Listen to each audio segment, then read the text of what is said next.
আমি খাদিজার ভালোবাসাকে রিজিক হিসেবে পেয়েছি। সুবহানাল্লাহ।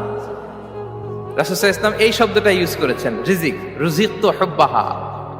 এবং তিনি দোয়া করার সময় বলতেন, আল্লাহ, কিয়ামতের সে বিভীষিকাময় দিনে, যেদিন বন্ধু বন্ধুকে চিনবে না, স্বামী স্ত্রীকে চিনবে না, বাবা সন্তানকে চিনবে না, পীর সাহেব মুরিদকে চিনবে না, নেতা কর্মীকে চিনবে না, ভাই বোনকে চিনবে না, সেই কঠিন মুহূর্তে আল্লাহ আমি আমার খাদিজাকে যেন ভুলে না যাই। রুজিকতু হুব্বাহা। খাদিজার প্রতি ভালোবাসা আল্লাহ তাআলা আমার হৃদয়ে রিজিক হিসেবে দিয়েছে। তাহলে রিজিকের সর্বোত্তম স্তর হচ্ছে পুণ্যবান স্ত্রী, নেককার সন্তান। আর রিজিকের পরিপূর্ণ স্তর হচ্ছে মহান আল্লাহ তাআলার সন্তুষ্টি। রিজকের পরিপূর্ণ স্তর যেটা, সেটা হচ্ছে রিদাল্লাহ, আল্লাহ তাআলার সন্তুষ্টি।